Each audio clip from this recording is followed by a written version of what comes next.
On today's Week 9 Look Ahead episode, we are looking at huge new coaching news, a big new AP poll, some big matchups for Week 9, and we play a game of hard or soft launch. I had to look it up too. Please subscribe. It means a ton. If you've already subscribed, you're the best. Welcome to the Solid Verbal. And now, Dan and Ty. Dan Rubenstein, welcome back. Week 8 officially in the books. On today's episode, going to talk a little bit more about Week 8. Going to talk a little bit about Week 9. We're going to have a ton of fun in between. It is a pleasure, as always, to be with you, good sir. How are you today? I'm great. I think I'm especially good knowing that I get to wake up this coming Sunday morning and listen to a solo Ty Hildenbrand episode, maybe with surprise guests. I don't know where you're going to head with this, but I have a fall wedding this coming weekend that I'm very, very excited about on the West Coast. So it's a different kind of show. I'm very excited for the recap show for this week because it's unfiltered. It's pure Ty. And whatever I was doing to hold you back is no longer. So you get to fully explore the audio space for the Week 9 recap. But here we are on the Week 9 look ahead. I'm looking ahead to that. But I've got a lot to, I guess, think about and with you work through and do an exercise about what happened in Week 8 that we couldn't quite get to. We're going to go through the polling. You have an apology written into our rundown. I don't know if you're apologizing to me, if you're apologizing to a fan base, if you're apologizing to a coach. There's a lot to get through. It's not a full-fledged apology. Okay. Listen, this is a show about honesty, is it not? It is. Sometimes a key component of that is being honest with yourself. Also true. And I had a moment of clarity, an epiphany of sorts on Sunday morning when I woke up, when the haze of the mushroom coffee that I had again at midnight wore off. You're drinking coffee at midnight? Yeah, I did. Oh, Ty, you're so new. Okay. I know. I'm not a coffee guy. Anyway, when I came to my senses, I too had some thoughts that I decided I need to put out there into the verballerhood. So we'll do that. As you said, we got your poll. We got a whole bunch of stuff that we're going to discuss here on today's episode. It is a pleasure to be back with you, kind verballerhood. Hit follow, hit subscribe if you have yet to do so that you don't miss any of our episodes. Verballers.com is where you can go if you want to support what Dan and I do. You, of course, can get all these episodes without the ads, bonus episodes that we do every Thursday. Sometimes on Sundays when we've got firings, we did like a half hour on the Billy Napier news, which we'll get to, not to give away the game here in just a little bit. Verballers.com is where you can go again to support further what we do. Also, these rope hats are flying off the shelves right now. Oh, good. They look great. We had a whole wave of people buying rope hats. Thank you for your support. If you have yet to do so, if you're listening to this on the podcast, you can head it out to the YouTube channel. Of course, it's subscribe when you're there. But if you want to see what they look like, you can either look at me on video, I've got it on now, or go to merch.solidverbal.com. It does look nice, I got to say. It's a clean hat. Continue. It is a very clean hat, Dan. Let's get to the news. The coaching Carousel. Bringing the sound out of retirement, Dan. Yeah. If ever there were a year to do it, this would be the year to bring that ridiculous sound with the dinosaur roaring. I don't know why we came up with that back in the day. Feels right. Billy Napier is out at Florida. This news broke on Sunday around middle of the day. Despite beating Mississippi State, you may remember me saying on the Saturday night stream that, well, they can't fire him. He just won. And you said, well, maybe pump the brakes on that a little bit. Right.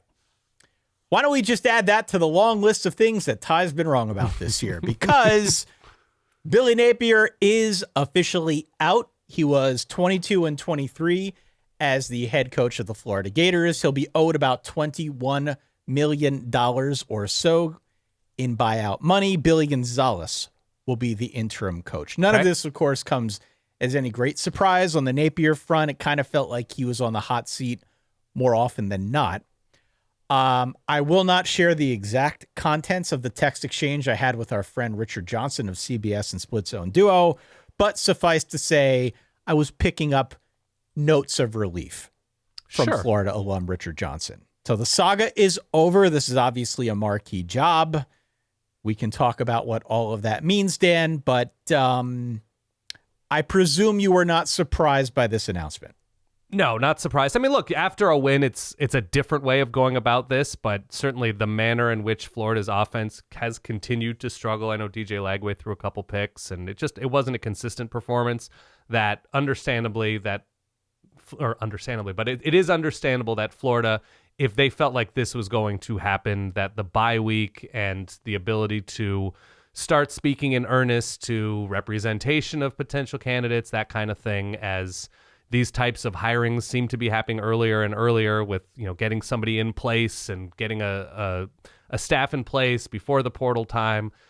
That's just the routine and rhythm of this universe now. So I get it. And Florida's got high hopes.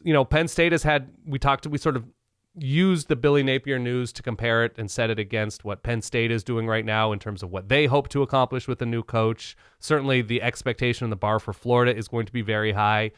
It is interesting when you look at where the SEC is now, with how deep it is with teams with playoff aspirations. And when you say playoff aspirations, you're talking about minimum 9, likely 10-win season.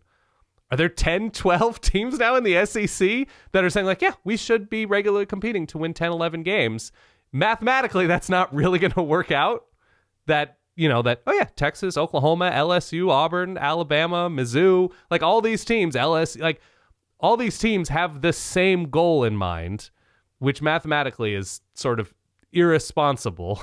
But I get it, right? Somebody has to. I think what you're dealing with now in the SEC is a lot of 8-4, 9-3 teams who are going to happen to win 10, 11 games sometimes because more 50-50 games are going to break their way. And so I don't think there's anything wrong with having those aspirations, but it's to look at the Florida job in a similar way to how we looked at it in 2009, I think is also kind of irresponsible. So I don't blame them for having that aspiration, but it's a different reality. It is a different reality, and one comparison that came to mind as I was thinking this through a little bit last night, we've talked about this at length.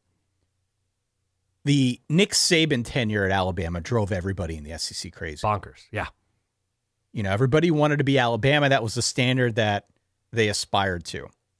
And as such, everybody, and I do mean everybody outside of Alabama, turned over their coach at least once. Sure. This is a different situation. The college football world has changed drastically. But now, the thing that everybody is after, outside of a national championship and obviously a conference championship, that definitely still holds value, okay? Yeah. But getting to the playoff is the thing. Yeah. That is the thing. And I wonder if we have now reached this point a year in, everybody kind of gave it a cycle to see what this was all going to entail. Mm-hmm. And we're at the point now where it's starting to drive programs crazy. Yes. The SEC is there. Obviously, Big Ten got there. With Penn State, we'll see if there are others that emerge in the two preeminent conferences in college football. My hunch is that we're going to see openings all across the FBS, if not the Power Four. Yeah. We have definitely arrived at this point where there are going to be some irresponsible decisions. And I'm not saying that Florida made one here. In college football? This sport? Yeah. I know. Surprising as it may sound. Yeah. But this move here to move Napier or move on Napier when they did should not come as a huge surprise even after a win, because he has been on the hot seat seemingly, as I said, more often than not. Some of the names that have emerged here in the early going: Lane Kiffin, mm-hmm. Eli Drinkwitz, of course, James Franklin, Jed Fish, my guy Jed Fish. Yeah. Jeff Brom's name has popped up, which I think is really enticing. Yeah. I saw Bruce also included Rhett Lashley at SMU as well as Alex Golesh. So Florida job is going to be one of the big jobs this cycle. I don't think there's any question about that. Clearly the name that everybody seems to think they're going to go after right away is Lane Kiffin. So we'll see what his interest level is. I did see there were some comments from, I believe, the athletic director at Ole Miss talking about potentially working on a contract extension for Lane. He was optimistic it could get something done, but we'll see. We'll see. This is going to be a very wild cycle. That's why we brought the sound out of retirement.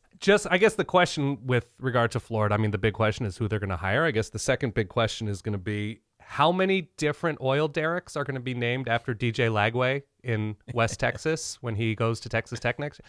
3, 4? I mean, that's going to be an interesting story to follow. Well, there's a lot of talent there. This wasn't a talent thing at Florida, Sure. It really wasn't a talent thing because they've got talent. No, It's I know, all but now about- what's going to happen with this roster, right? Are these guys, Dallas Wilson, DJ Lagway, there's a couple guys on this defense that are they going to stick around? DJ Lagway's not from Florida. This is one of those things. This is one of the calculations that you need to make if you're an AD. Yeah. Penn State made it. Penn State's recruiting class seemingly evaporated. Yeah. As a result of it. Look, And if a guy's not the guy, you can't think about a recruiting class or even 2 recruiting classes in this world of roster construction. It is a short-term hit Yeah. in hopes of a long-term gain. Mhm. I understand the logic, and I think you do what you got to do. But for sure, the players on the roster, whoever were to come in, job one would be re-recruiting the guys that they've got on that offense in particular. Yeah. And the 2 guys I'm looking at are Dallas Wilson and DJ Lagway. Of course. There are others. It's a very talented team. Dallas Wilson from the state of Florida. And there were family situations that brought him back to the state. So very well likely stay, obviously, in the state. The Florida job is fascinating. There's high upside. The local recruiting can be off the charts, and the pull of staying local can be off the charts. But like we said on our immediate reaction stream, this is also a situation in which everybody recruits Florida. And so you look at some of the all-time recent legends for a number of schools, there's a lot of whom that came from within the Sunshine State. So this isn't a matter of all Florida kids stay home, and that's what, makes this job so alluring. I imagine they're going to get a pretty big name. But also, one would think. Also, we live in a universe in which if you got a good thing going somewhere, and there's a place like Florida that is now how many coaches since Urban Meyer deep into 5, not working 4 out? or 5?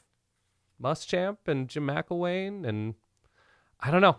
It's one of those things where the right guy can work wonders at Florida. That's a tough job. With that kind of upside also comes a lot of pressure. So we'll see. I hope it works out. See. Because, the swamp absolutely going berserk is one of the best things to witness in this sport.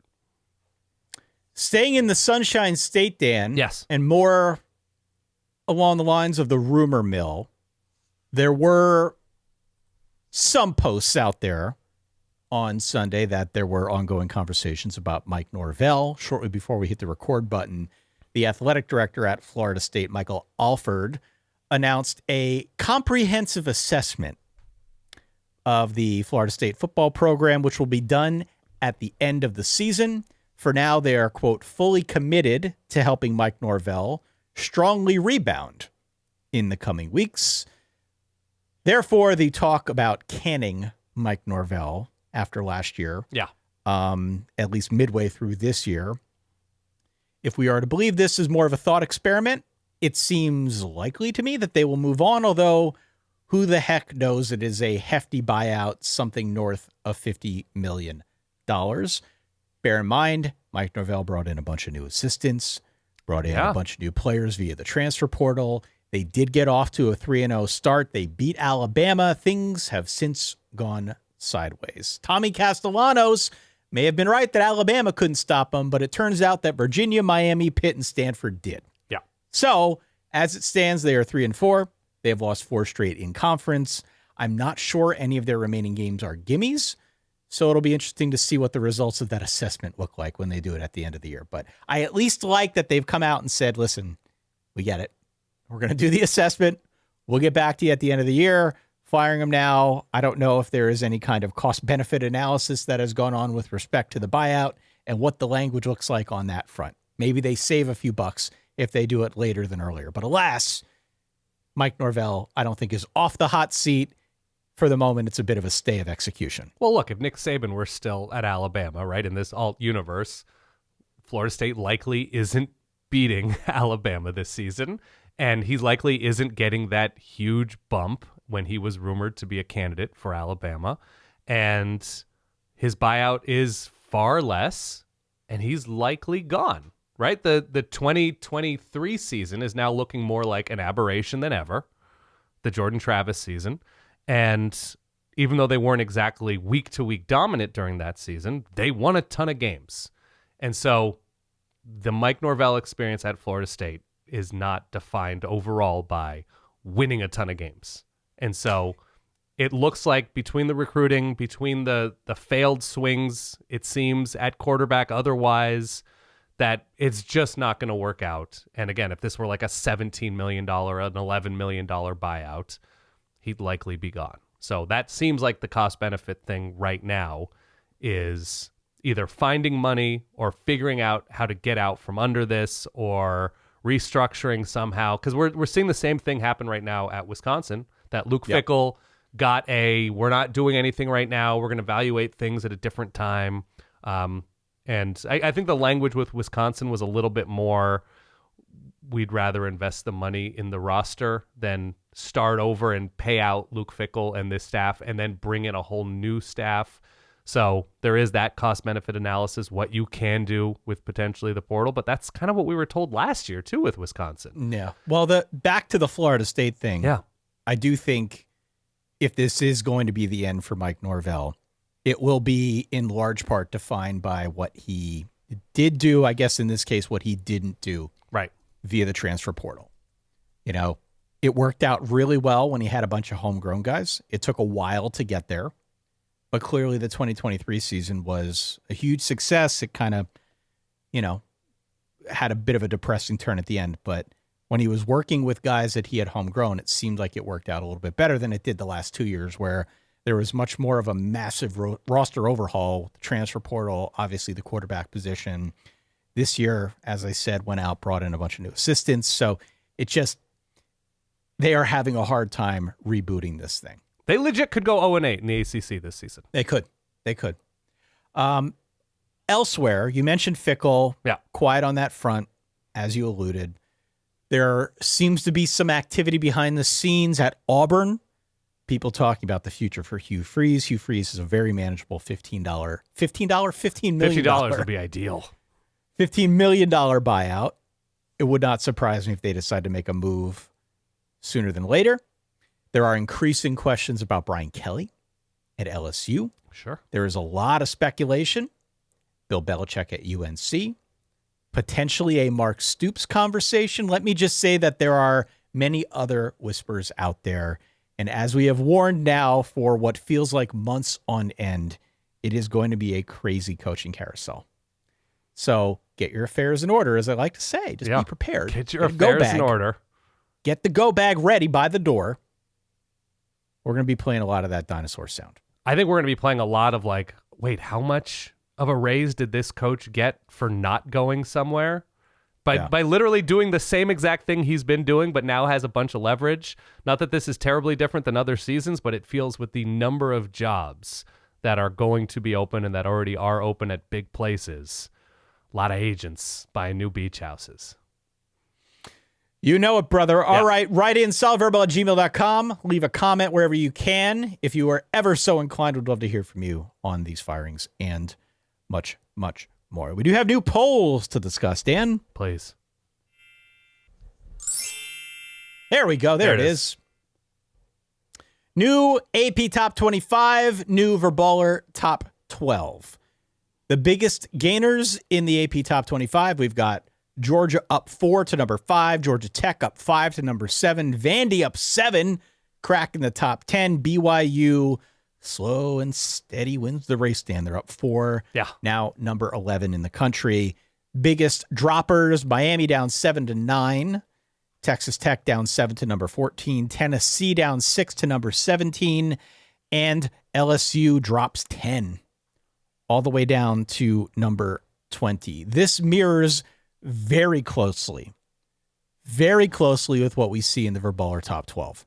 The Verballer Top 12 has Ohio State, Indiana, Texas A&M, and Alabama, 1, 2, 3, 4. That is the same as the AP Top 25. We do see some disparities once we get outside that top 4, but many of the same teams. We've got Oregon, Georgia, Georgia Tech, Miami at 8, Vandy at 9, Ole Miss at 10, BYU again at 11, Notre Dame peaking in at number 12, just like in the AP Top 25. So I think the disparities have all but vanished at this point.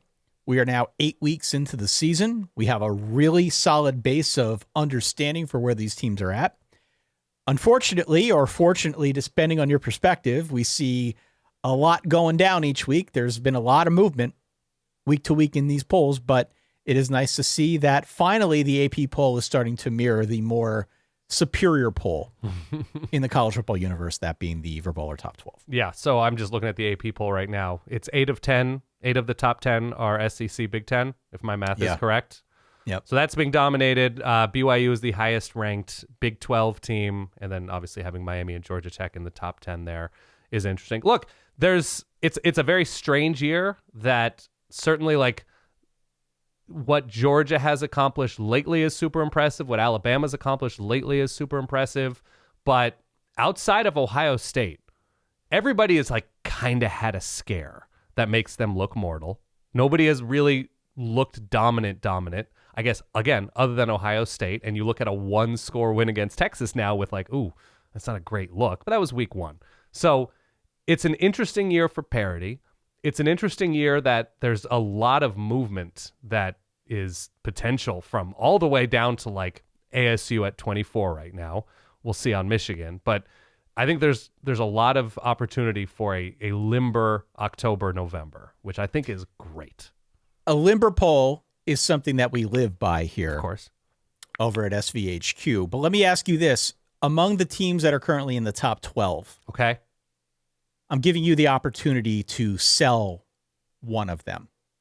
A team that by the end of all this will not be inside the top 12. I think we have a lot of the usual suspects in there right now. Right. You got one pick, though. One pick for a team that will not finish in the top 12 that's currently there. BYU. And it's nothing against BYU. They've just played a lot of close against a lot of average seeming teams. And I don't include Utah in that necessarily. That's a rivalry game. That's at home. But that close game against Arizona, the close game against Colorado, I have my doubts to a small extent about what BYU can accomplish on the road. And they're about to take on 3 good to very good teams on the road this last month and a half of the season in Iowa State, Texas Tech, and Cincinnati. Cincinnati currently has probably a top 12, 15 offense in the sport. Right. Sample size isn't great in terms of defensive competition, but I just think it's going to get a little bit realer with the green nature of Bear Bachmeier at quarterback, who I think is quite exciting and can be really fun. But I think the road is going to affect, I think, BYU's bottom line. And so that's a team that I would say is probably peaking right now. Who do you have? I thought about Vandy, but then I looked at Vandy's schedule. It's pretty good. Vandy's got a game at home this week against Mizzou. Tough. We're not going to preview it on this episode. We'll do that on Thursday. Mm-hmm. But they could beat Mizzou. They go to Texas. That'll be a tough spot. Yeah. Texas's offense, not necessarily knocking anybody over at this point. Good defense. I think it's a winnable game. Yeah. Home against both Auburn and Kentucky. All Auburn does is lose close games. True. Vandy could win that. Rivalry against Tennessee to close things out. That'll on be the tough. road, that'll be a tough spot. For sure tough. But right now, Vandy's sitting with 1 loss, Dan. Mm-hmm. I don't know if a 10-2 Vandy gets in, especially if they lose their last game of the year. But if I'm looking at teams that I want to sell, Vandy's probably not the answer. Man, if you go 10-2 in the SEC this season, if you're able to navigate the SEC at 10-2 with, I guess, a couple signature wins, you're in a real nice spot.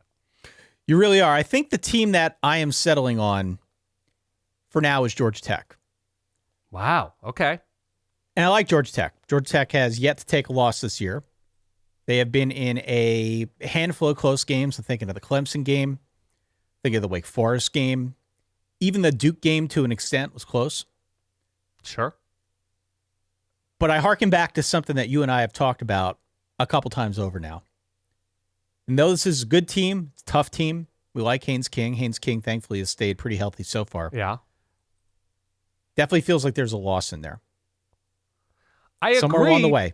I agree.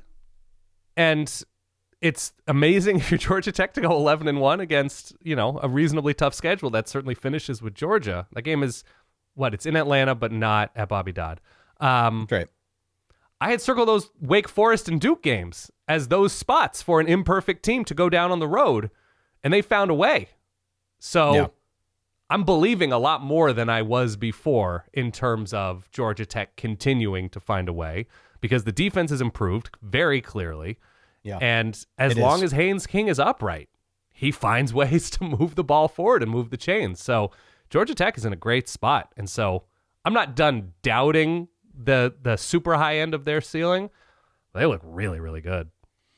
The other answer I have here, and this probably will leak out into our conversation about the Ole Miss game, Ole Miss against Oklahoma this week, but you can make a pretty strong case that Ole Miss won't be in the top 12 at the end of the year. I also considered that in my answer. Yeah. It's a tough spot this week on the road at Oklahoma. We will get into that. Yep. They've got games at home against South Carolina, at home against Florida, on the road at Mississippi State to close things out. Mississippi State's not a bad team. That's a rivalry spot. Who knows what state Florida is going to be in? Even South Carolina can be a pain in the ass sometimes. I could definitely see them taking another loss along the way. But even then, if you're saying another loss along the way, that's still a 10-2 SEC team with wins against LSU and Right. I guess take your pick. I guess at that point it would be the likeliest loss is Oklahoma moving forward because it's on the road, 2 consecutive road games. But it's 10-2, I guess, with wins against South Carolina, Florida, LSU, and let's not forget that big comeback win against Wazoo. Yep. I don't know. You're going to get in at 10-2 in the SEC or Big Ten, it seems. Let us know, again, solveverbal@gmail.com. Let us know in the comments wherever you can. Yeah. Who are you selling in this top 12? I think it's an interesting debate, to say the least. There are certainly some teams that I would buy to maybe work their way up into the top 12, to maybe get themselves on more secure footing within the big top 12. Mm-hmm. I almost said Big 12, but who are you selling? Let us know. Who is that answer in the teens area, 13 to 20, that you're buying or beyond to make a sizable leap up? I would buy Texas Tech. I still think Texas Tech is pretty good. We'll see on quarterback health, though. Yeah. We'll see on quarterback health. I would be inclined to buy Virginia, not because I'm the hugest Virginia believer, Yeah. but because they've got a very favorable schedule. And based on what we've seen so far, I think there's a lot of reason to be optimistic. That's true. That About Wake UVA? Duke 1-2, and they go to the hinterlands. They do go to the hinterlands. Yeah. And another one kind of staying in the ACC would be Louisville. Louisville showed me something on Friday night beating Miami. That's true. But that's sort of their MO. That's everybody's It MO. is their MO. Under Jeff Brom. So they have a pretty good schedule left, though. Getting Clemson, whatever Clemson is and what their health is at that point, and SMU, and that's on the road. That's a tough one, too. But I think they're in a good spot. I might circle Mizzou here. I'm not buying Mizzou. You're I'm not buying Mizzou. Oklahoma. I'm not buying Tennessee. I guess I'm certainly not buying LSU. Yeah. I'm out on most of those SEC teams that are outside the top 12 at this point. They're just going to fall once or twice and take themselves out. Okay. Let us know. I agree. Hit us a comment, email, you name it. Dan Rubenstein, do you have a sound for us at this point? I think I do. Is it this? You want to dance with me? Ooh, want to dance, Ty? You want to dance with me? On this part of the episode now, we are talking soft launches and hard launches, Dan. I had to look up what it meant. I think we both So did. did I. So did I. We use some sort of youth website to indicate that a soft launch on Instagram or Facebook or some social media platform, TikTok, about a relationship means that you're hinting at the formation of a new relationship. Whereas a hard launch is like, hey, everybody, this is my new person. Right. And that's a picture, and you're showing happiness. Maybe you're on some sort of European island together. That's what a hard launch is. So we're doing soft launch, hard launch today.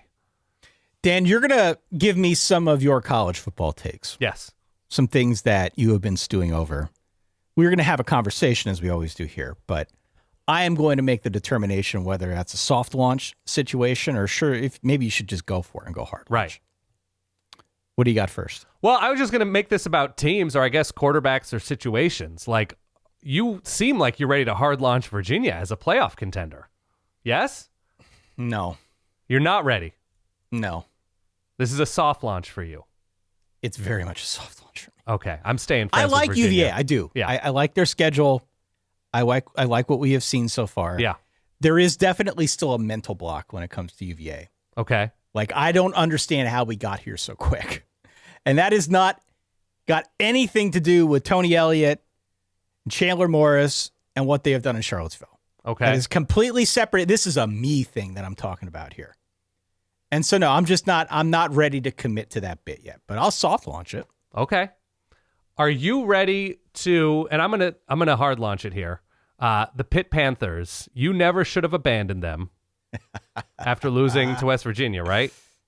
There's weird rivalry moments. Yep. My take on Pitt is it's time to hard launch. Ty, it's time. Man, I've struggled with this. Okay. I have struggled with this because I was all in on Pitt at the start of the year. And the entire basis for the argument was Eli Holstein and Des Reed. Yeah. And Eli Holstein really wasn't that good. It really wasn't to start the year. It's a tough end to their schedule, Ty. It's a very tough end. But that argument kind of went up in smoke pretty quick. Okay. But are you ready? Did not account for Mason Heinschel, though, Dan. Okay, but here's the hard launch with Pitt, right? It's not that Pitt's going to make the playoff or anything like that. Are you ready to hard launch Pitt as a competitive, competent team that is going to show out well against those final three teams? Oh, yeah. So 100%. Notre Dame will not embarrass Pitt. I think that game is at Pitt, right? Game's at Pitt, right. Georgia Tech, and it's a look-ahead spot for Georgia Tech, I believe, right? The second to last game of the season before the Georgia matchup. And it's Miami's final game. So Pitt, in terms of like where they could be and getting those teams at the end of the year, maybe they're a little bit beat up. Obviously, Pitt could be a little bit beat up. They've got a green quarterback in Mason Heinschel.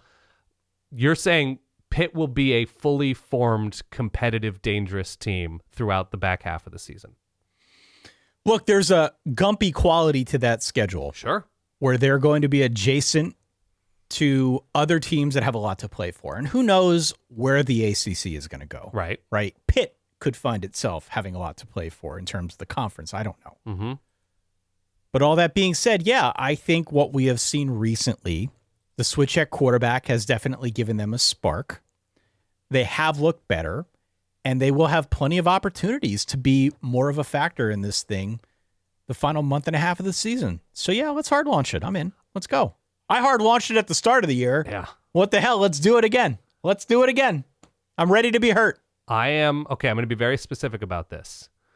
My most entertaining co-star these next 5-6 games of the season is going to be the Cincinnati Bearcats. Look at the remainder of Cincinnati's schedule. I know. So I looked at it earlier. Cincinnati has Baylor, at Utah, Arizona, BYU, TCU. What do all those teams have in common? The potential for super entertaining quarterbacks going against a Cincinnati pass defense that's not all that good.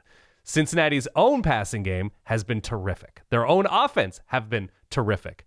Cincinnati is due to play a bunch of 38-35s, and you should circle the calendar. Put Cincinnati on your every week YouTube TV DVR, not a sponsor, could be. I'm hard launching Cincinnati as electricity in November. You okay with that? I will hard launch the idea of them being super entertaining in November. Yes. I think it's going to be great. I think there's going to be a bunch of those I will hard games. launch that. I was looking at some tiebreaker scenarios in the Big 12 earlier today. Yeah. And as you might expect, I mean, there's still a whole range of possibilities. It's still relatively early. It's probably too early to be looking at stuff like this. Yeah. But there's just some interesting teams that I think have a role to play. Cincinnati. Sure. For sure. Iowa State still has a role to play. I don't think they're going to get into the top 2 of the conference, but Iowa State is there. BYU, who we're going to talk about a little bit later when we preview games, they're certainly there. Even a team like a Houston, who will not be at the top of the conversation, is kind of in the same class as like TCU in terms of adjacent to other schools within conference that are going to have a lot to play for. Yeah. I am. So yeah. this is all to say the Big 12 is going to be crazy fascinating. I think Cincinnati is certainly leading part of that charge. I know, but there is something fun about this, an old school Big 12 mentality with Cincinnati, right? The struggles on defense somewhat, and then just incredible effervescent potential on offense. And so I'm hard launching this relationship in a way that somebody would hard launch a relationship with, like, I met Trevor at a rave. We've decided to move into a van. We're going to live that van life. And you see that post and you're like, this is going to end terribly, but subscribe. Right. Yeah, I'm in. All right. Yeah, I'm in. What else you got? Okay. I got to look through my standings and my notes here. Okay. I am hard launching. Okay. In the Big Ten. You ready for this? I am hard launching. I'm hard launching a relationship right now with Indiana winning the conference.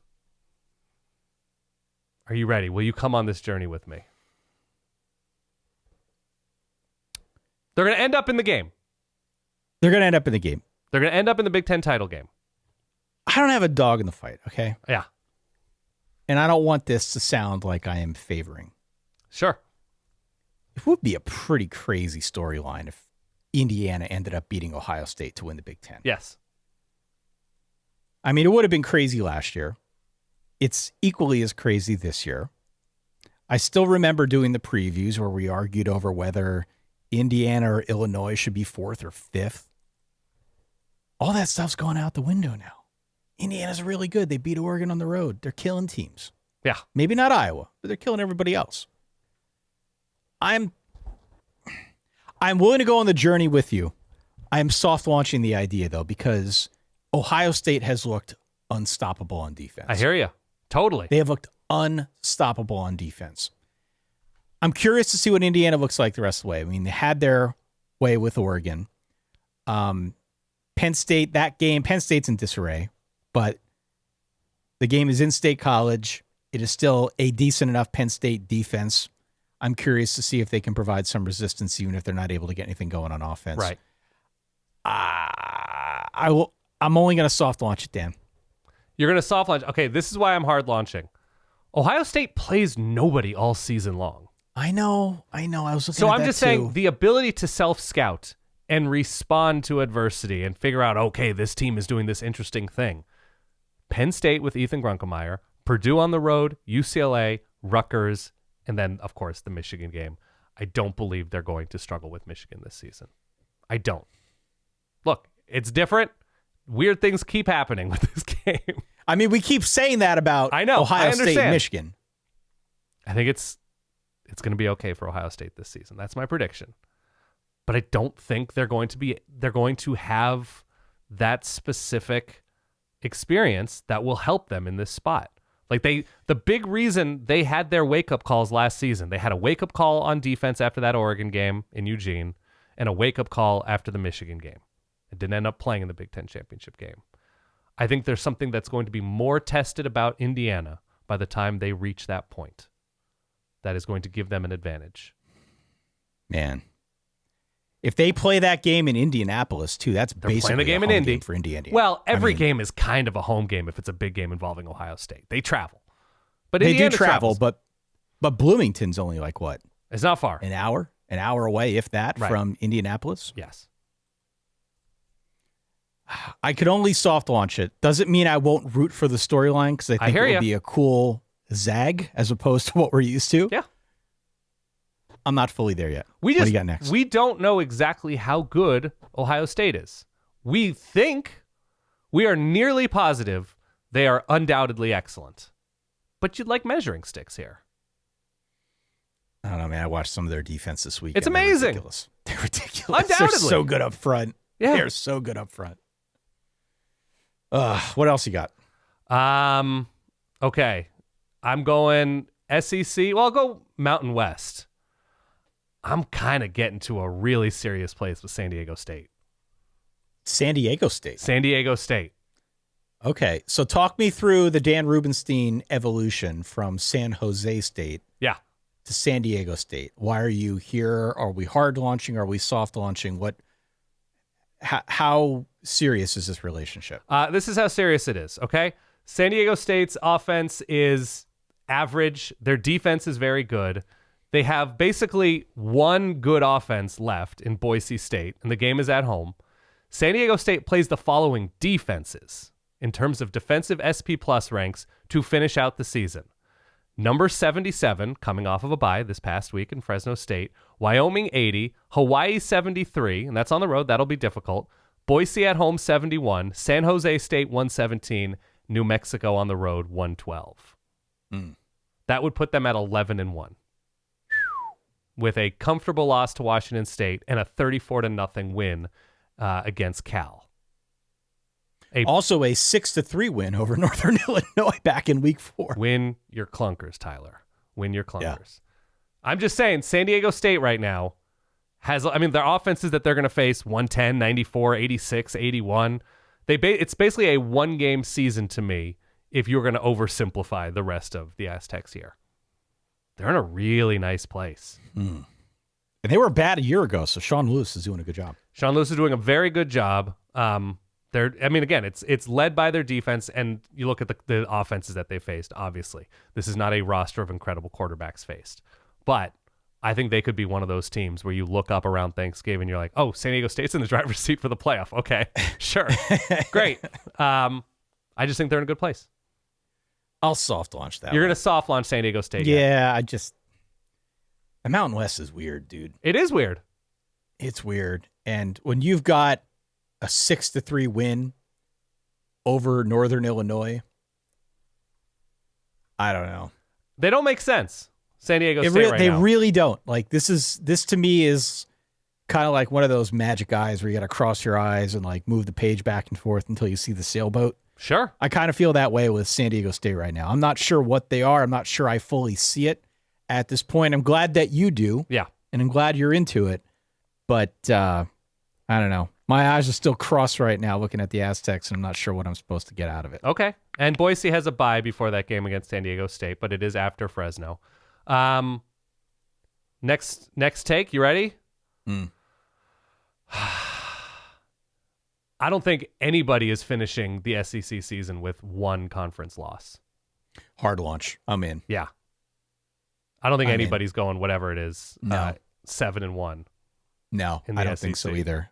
I think the SEC has borrowed a page out of the Big 12 where different teams, different play styles, obviously a different conference makeup altogether. Right. But the thing they have in common is that it's going to be a demolition derby the rest of the way. Yeah. And so if you are a college football fan and maybe does not have any dog in the SEC fight. Right. We have a lot of people who listen. They just like college football. They don't even necessarily have a team. They pick a different team year in and year out. Whatever you're into, we don't care. But this is part of what makes college football great. Mm-hmm. It is, I think, what we see unfolding in this conference, which is a lot of really good teams. It is very deep. We looked at the top 25. There are a bunch of ranked SEC teams. I mean, it's a good conference. Yes. They're all going to beat each other. They're all going to beat each other. There's going to be some cannibalization that goes on. There's going to be some team that gets left out of the playoff that feels that they are slighted. Yep. But it is going to be because they all end up beating each other. And that makes for a very interesting November. So A&M has at LSU, at Mizzou, at Texas. Yeah. And they've currently not lost a game. Bama has, they're playing Auburn. Where's that game? That game is at Auburn. They have Oklahoma and LSU, and they're at South Carolina. I think Bama has the best shot to lose once and once only, and maybe go undefeated. It's more of a medium launch for me, just because I think Bama has a pretty good shot.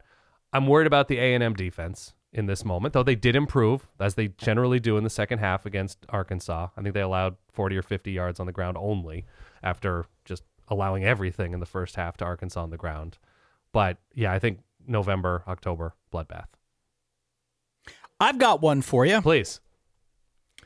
I am hard launching that I said something stupid on the Saturday night reaction stream. Yeah. I am an idiot for the way I talked about Notre Dame's win over USC. So I am hard launching my relationship with Notre Dame's defense once more. Oh, okay. So look. You just kept calling it a clunker performance. I don't need to make this a long diatribe. I said what I said. Yeah. But I went to bed thinking about it after the coffee wore off. I mentioned it, I think, again to you yesterday morning. Mm-hmm. I expected that I would get roasted a lot more than I ended up getting roasted. I appreciate that. Thank you for Ballerhood. Yeah. Something happens to us as fans where we protect our heart by tempering every bit of excitement with a little bit of negativity, right? Yeah. That is just the fan experience, especially in college football. Yeah. Because this thing is always on the verge of coming off the swivel. I don't care who you root for. Yeah.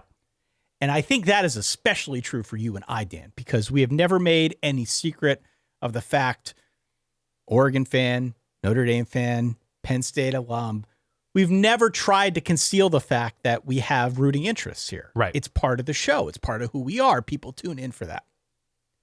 But, at least speaking for myself, sometimes I go a little too far in the opposite direction to present as unbiased and fair. Right. And I went so far that I pretty much wrote off what was a really good defensive showing by Notre Dame. A really good showing in general. In the rain, pouring rain, right? The Notre Dame defense, despite the fact that I still have some trust issues based on what we saw in the early part of the year, USC was the number one SP plus defense. Offense. Definitely not defense, but offense. Yeah. Notre Dame held them to 24 points. They created turnovers. If you look at the drive chart, I mean, they pretty much held USC at bay for the majority of the second half. Yeah. What more could I want? I agree. If you are holding an offense that good to only 24 points, there aren't a whole lot of negative things that you should be talking about. Agree. That was a good showing by the Notre Dame defense. And made plays, took advantage of turnovers, forced turnovers. Yeah. In a big spot, national TV. Yeah. So I went back and I listened to myself and I was like, dude, what are you talking about? Mm-hmm. You're making an ass of yourself right now. Yeah. So I'm not going to apologize for anything. I said what I said. That was what I felt in the moment. Yeah. Maybe hopped up on mushroom coffee. It's becoming a theme here. Not a sponsor. Absolutely could be at this point. But I am sending some sweet nothings back to the Notre Dame defense. Okay. I'm ready to hard launch a new chapter of my relationship with that Notre Dame defense because it seems like they're getting better. Okay. And if nothing more, the game that we saw against USC, I think, was proof positive of that. So, look, hand up. I don't think I did a good job explaining where I was coming from. I think maybe I went a little bit too far in the other direction to appear fair and balanced. But alas, it was a good showing, and I probably should have given him a little bit more credit. Yeah. So I'm back in. Okay. And it wasn't a great game for CJ Carr. And yet, Jadarian Price and Jeremiah Love both went over 200 all-purpose yards, right? Yeah. I mean, Jadarian Price ran a kickback, had 80-some-odd yards on the ground. Yeah. Jeremiah Love, 228 on the ground. It was his career high. Yeah. They ran all over USC. Correct. What more do you want? You don't always need to be firing on all cylinders in order to put in a good game and have a workmanlike effort and have an impressive win. And so while I stand by the fact that I think USC on offense is damn impressive, is going to beat a lot of teams, and is going to be a force to be reckoned with the rest of the way, Notre Dame won the game. They won the game by 10. They look good on defense. They did what they had to do on offense. I think they very much played the style that they want to play under Marcus Freeman, which is bully ball, run it down your throats, control the line of scrimmage. They did all of those things. For me to be too negative, I don't know. That's an accomplishment that I need to deal with on my own personal time. But in the meantime, hard launching, new relationship with Notre Dame. So they're going to be in the playoff? I think so at this point, right? Got to beat Pitt a week after Navy. I think so. I think what we're going to see from this point forward, because it really was kind of like a one-game season for Notre Dame. They needed to beat USC. Right. You beat USC, they're going to be a clear favorite over pretty much everybody else on the schedule. If you can run like that against the teams that they've got coming up, they're not going to lose. Agreed. I don't know what happens when they get to the playoff. That's going to be a separate conversation. But yeah, right now, if you're looking at the Irish, there's a pretty good chance they're going to be inside the top 10 on stable ground going into that final round of rankings first week of December. So I feel pretty good about their chances to get back in. I think that's probably right, just because there's so many teams that are going to be moving around so much that they're just going to steadily move up 1 week, 9, 7, 6. They're just, I don't know. I think there's going to be so much action around them. They could be jumped a bunch as well because they're not playing any huge resume games these final 5 weeks, and we'll see where USC is. USC still has Oregon on the road, and I believe they have the juggernaut that is UCLA to finish out the season. So, you got to root for USC on a certain level. You got to have a signature win. That's the only thing that can be held against Notre Dame. If you're going to project this forward, is who is that big deal win? You'd like to see, I guess if you're a Notre Dame fan, Boise State keep winning. They haven't lost yet Boise in the State, Mountain West. I mean, all these teams, right? You want to see A&M keep winning. You could make the case that right now their best win is a close loss to Texas A&M. Right. At home. But we'll see. I don't know. Right now it's set up for them. This was a really good showing. The lesson, as always, is that I'm an idiot. So yeah. Also, look, if the committee wants to put in Notre Dame, they will. They'll use the justification of look, it was the first 2 weeks of the season, new quarterback, and they're a different team now than they were back then. And it's not a difficult case to make, but that'll be the justification. Write in solidverbal@gmail.com. Let us know what you are hard launching, what you're soft launching here the remainder of the season. Let's preview some games, Dan. Early bird special. As we've been doing here on Tuesdays, let's give you an advanced look at a couple of the big ones this week. We've got 3 of them. The first of which is at high noon on ABC. It is number 8 Ole Miss. It is number 13 Oklahoma. Oklahoma is a 4.5 point favorite, Dan. And I have an honest question for you about Oklahoma. Okay. I'm so happy you did not bring Oklahoma up when you did your hard launch, soft launch thing. Okay. Why? This is not meant as a troll. This is an honest question. All right. Okay. The Oklahoma people listening, don't at me. Is an honest question. I'm listening. Do you think that Oklahoma is overrated? At their actual ranking of 13 or just in terms of their place in the sport? They're ranking at 13 right now, but I would say the assumption that Oklahoma is one of the teams to beat in the SEC and the sport at large. I think they're properly rated.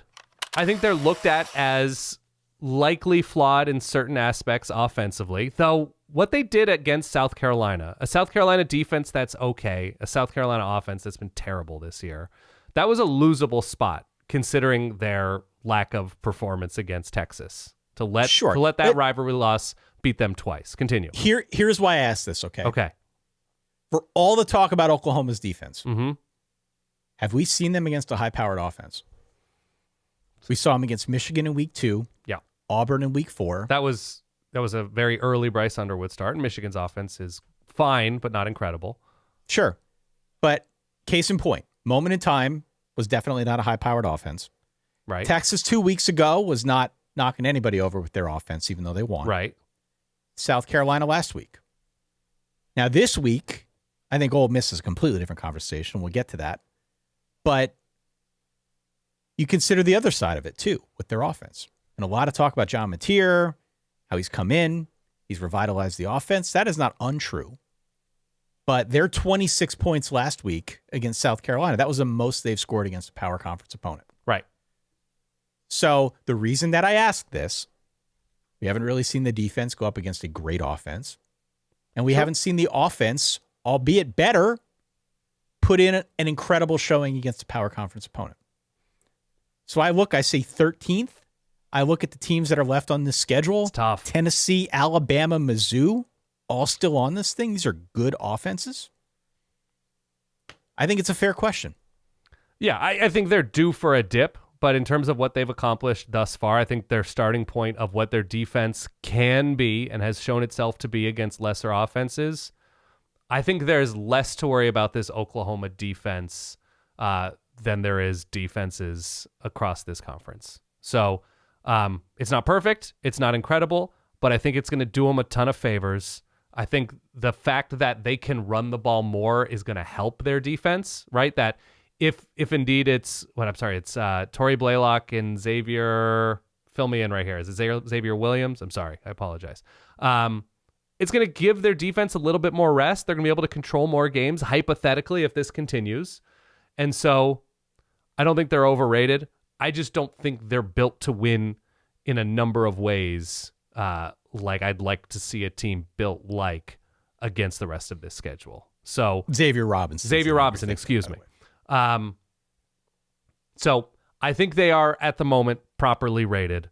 And look, if they win 4 or 5 or whatever it is, they're going to be in the top 8. They're going to be in the top 6.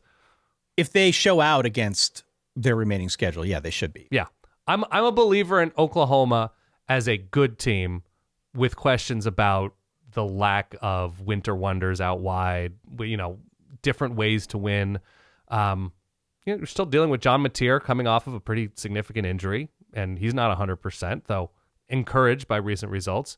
We'll see, Sure. But I think they have that kind of Texas game in them as well, even if John Mateer were healthy. I also think there's a strong possibility with respect to this game that we see a little bit of a hangover effect for Ole Miss. I do too. Second straight road game. Yeah. Second straight road game. They could have won that game last week against Georgia. So now to turn around and play a nooner in Norman, Oklahoma, that's a really tough one too. What's the number? What's the line? 4.5.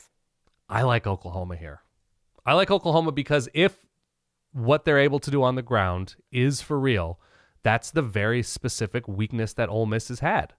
And so to ask Ole Miss to get a lot better against the run on the road in a difficult place to play, I like Ole Miss, but I think the more teams get a look at Trinidad Chambliss, the more they have a concept of how to play him. And I think there's enough speed on this defense to keep him honest. So I like Oklahoma here. I'm going to take the points. Okay. Part of why I'm taking the points is because I initially liked Oklahoma too. Yeah. Oh, so now and you're betting going against myself has actually worked out quite well. But that's but the tie instinct is to bet against tie. So that's what's wrong with the tie instinct now. I don't trust the Oklahoma offense right now. Okay. And I have a lot of faith that Ole Miss can score at least 24 points. Okay. Against this defense. I think Oklahoma wins. I think Oklahoma is going to be the better team. But I've got it a close 27-24, somewhere in that neighborhood. The reason I say I don't fully trust the offense is I hear what you're saying about the Oklahoma ground game. I'm not sure I'm fully buying it yet. Okay. Fair enough. I have this at 24-18. I don't know how they get there. 24-19. So both lower scoring, though. Lower right? scoring, yes. More of a lower scoring defensive struggle. It's also a nooner, correct? Yes. Which I think favors Ole Miss a little bit in terms of you're not getting the huge energy level that you could. But I'm still going with Oklahoma. That's noon Eastern time. Let's get our time zones right here. Norman, Oklahoma time right now. It would be Central time. It's Central time, so it's even earlier. Yeah. 11 a.m. Yeah. Yeah.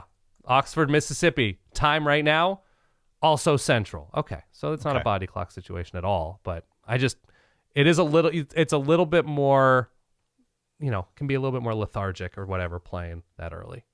Okay. I'm sticking with it. 3:30 on Fox, number 11 BYU on the road at Iowa State. Iowa State favored by 2.5 points. Dan, to quote the wise prophet Ashanti. There he is.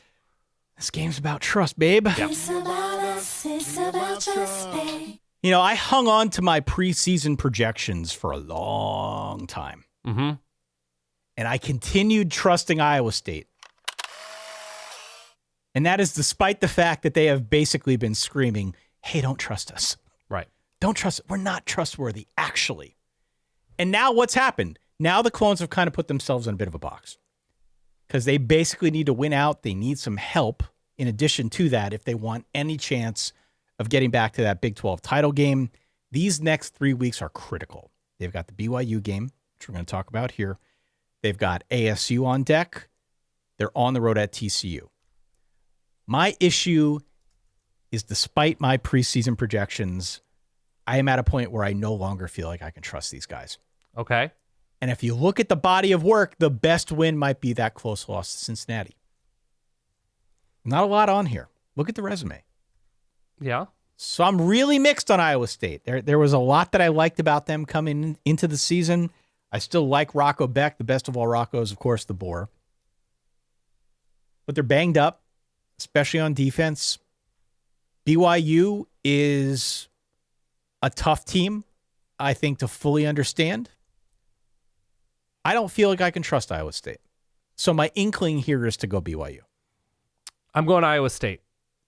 I'm going Iowa State off of a bye with BYU in the biggest letdown spot they'll likely have this year, a close win in a rivalry match, a big emotional win at home.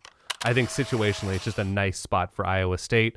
They hammered Arizona after the bye earlier this season at home in Ames. I don't love anything specific about Iowa State this year. They can throw the ball, but the defense is so beat up that it's hard to have a lot of trust in Iowa State here. But even all that said, BYU hasn't been that good on the road this year.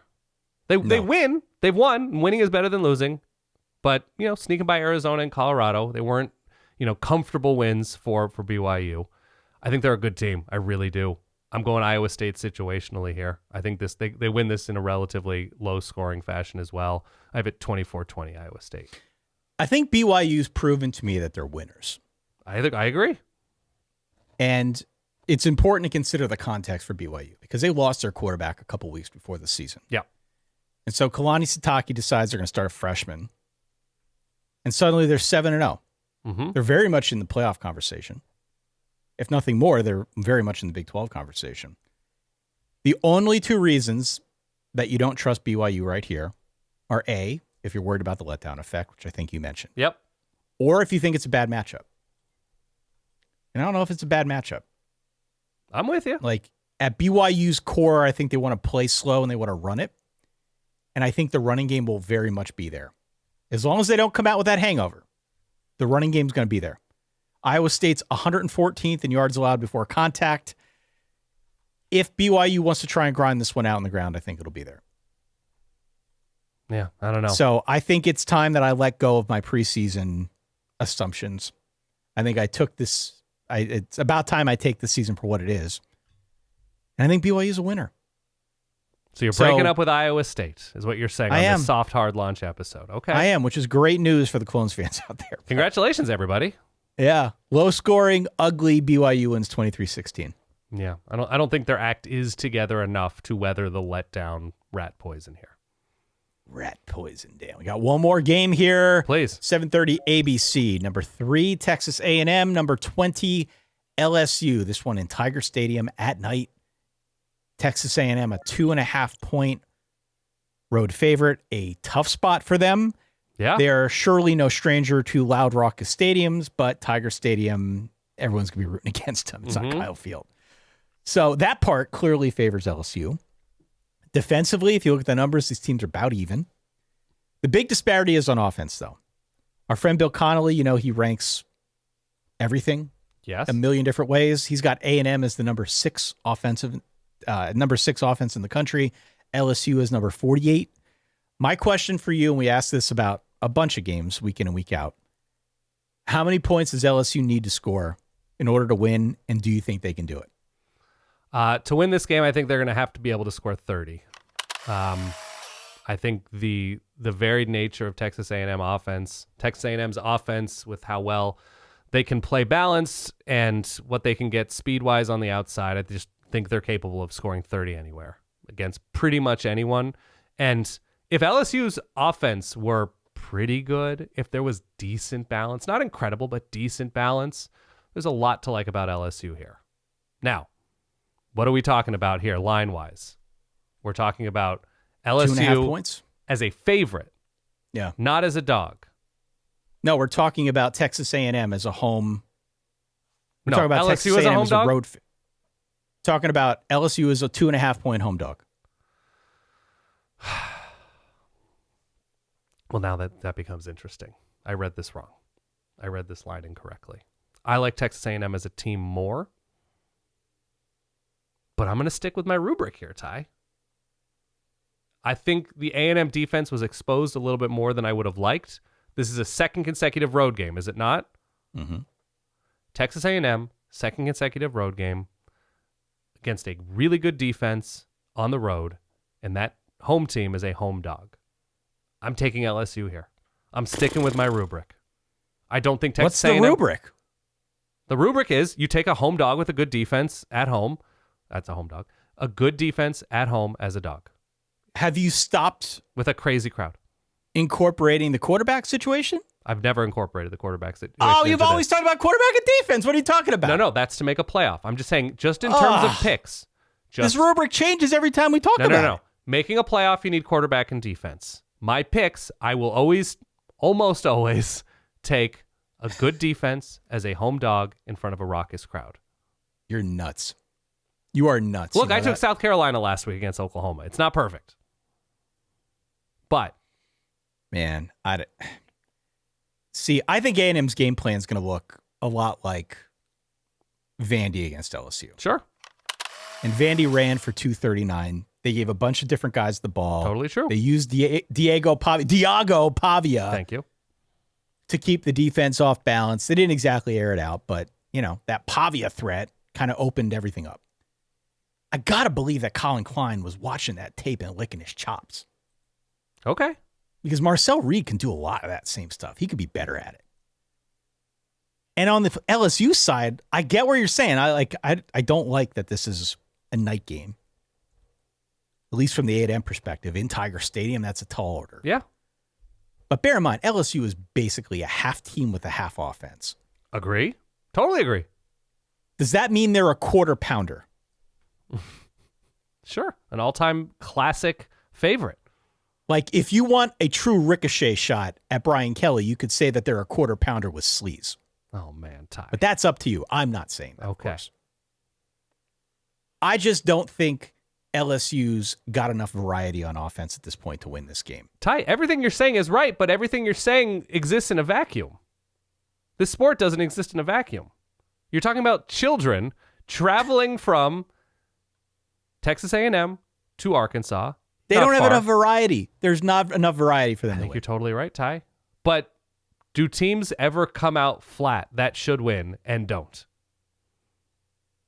Right? This is this sport. This is another one where you're wrong. Okay. I tried to warn you about the Oklahoma-South Carolina game a week ago. You're wrong Okay. about this. That's fine. But this is We saw overtime. it in the Notre Dame game with A&M Mhm. that if you've got variety, you can score on them. Even Arkansas fired their coach. Yeah. Ran for 268, threw for 259 and 3 touchdowns. So this is not a brick wall defense, but you got to have some variety, and I don't think LSU has it. Ty, I really don't. I think you're right. I'm not arguing with you. If they were playing this game in Vancouver, if they were playing this game in Copenhagen, if they were playing this game in Albany, if they were playing this game in Miami, I think you'd be right. This game's being played in Baton Rouge. I think that matters. 31-20 A&M wins. 24-23 LSU. There he is. That's fine. I mean, to your credit, it's a 2.5-point line, so it's not exactly like people are thinking blowout here. Right. So you're not that crazy. I don't see it. I could not go through the mental exercise of figuring out a way for LSU to win this game. I know, but Ty, we're dealing with college football here. We're dealing with everybody comes out flat. guess. Everybody comes out with a bad game plan. We're dealing with the fact that Alabama lost to Florida State, who has not won a conference game, and it is almost Halloween. I mean, UAB just beat Memphis, UAB who just beat everybody was Memphis. talking up for the playoff. I know, but that's After firing their coach. I mean, once you disinfect the facility of Trent Dilfer, it's all on the table. And all right. Well, those are our 3 big previews for now. We've got many others to preview on the Thursday episode. Some interesting matchups this week, okay? Mm-hmm. It is not a gangbusters kind of week. We don't have all of the headlining games being played at the same time. We don't even have as many headlining games as I think we've seen the last couple weeks. Sure. It's always the quiet ones. Always the quiet ones, Dan. Be careful. Yeah, that's I just told you. UCLA at Indiana. Does the UCLA juggernaut continue in Bloomington? That's the big noon game, right? It's a big noon game. Yeah. We've also got South Florida at Memphis. That one's at noon on ESPN2. Kansas State, Kansas. Sunflower Showdown. Nice little rivalry. Auburn at Arkansas should be fun as hell to watch, if nothing more. Agree. Middle of the afternoon, we've got Alabama at South Carolina. You going to take South Carolina this time, Dan? I don't think I will, but no. Mizzou at Vandy. We'll preview that one on Thursday. Illinois at Washington. Could be interesting. Baylor at Cincinnati is going to be crazy. That game's going to be nuts. Texas at Mississippi State, Dan. Sure. And then Floyd of Rosedale. You got Minnesota at Iowa. And then in the nightcap, we've, of course, got the game that we just discussed. Texas A&M, LSU. We've also got Michigan, Michigan State, Tennessee at Kentucky. Sure. And if you're really a sicko, Colorado at Utah, kicking off at 10:15 Eastern time. Man, South Florida, Memphis is going to be great. I have Northwestern, Nebraska as potentially being interesting. SMU, Wake Forest. SMU hasn't lost in the ACC yet. Nope. That's going to be tough and interesting. I wish somebody would describe me as tough and interesting someday, but, a boy can dream. No, I think it's a good week. Man, I posted a few hypothetical ACC tiebreaker scenarios. Minnesota, Iowa is going to have upwards of 13 to 17 total points scored. I posted a few ACC hypothetical tiebreakers online. Okay. I have never received so much. It's a step too much to say it was vitriol. Okay. But pushback. Okay. From SMU fans, from Louisville fans, from Georgia Tech fans. I think the situation I outlined was Virginia Tech against, Duke, somebody in the ACC, some crazy scenario because it's really still all on the table. But emotions are starting to run pretty high. We're seeing it reflected in the comments we get. This season is starting to get interesting. So many more games to discuss on the Thursday episode. I'm excited to discuss those with you. There are, by the way, there are those with the Verballerhood. 5 one-loss teams in the ACC conference record-wise and 3 undefeated teams at time of recording.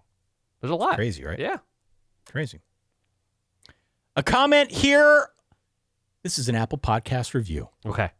We've got a bunch of these that have come through. I thought I'd read one of my favorites. Okay, Dan. I'm ready, I think.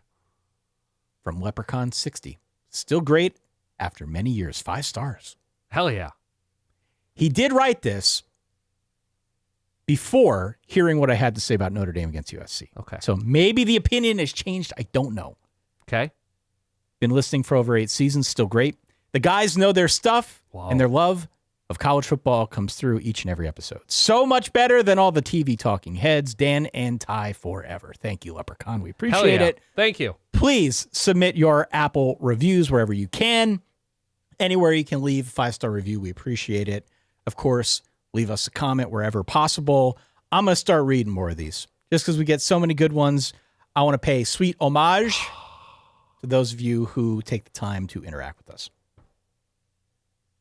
That's it. I got to stop drinking mushroom coffee before the show. I feel like I'm ready to walk to Amarillo, Texas right now. Not a sponsor. Could be. Well, I just said mushroom coffee. I didn't say the brand. Could be. Could be a sponsor. I don't believe it, but maybe I'm wrong. I don't think you ever soft or hard launched your relationship prior to your wedding online. Oh, I'm not much of an online person with that. I think I'm not much of an online person now. I do the bare minimum because we have to. I know, but you were young back then. I was that young. You were pretty young. You were in your early 50s. You're a dick.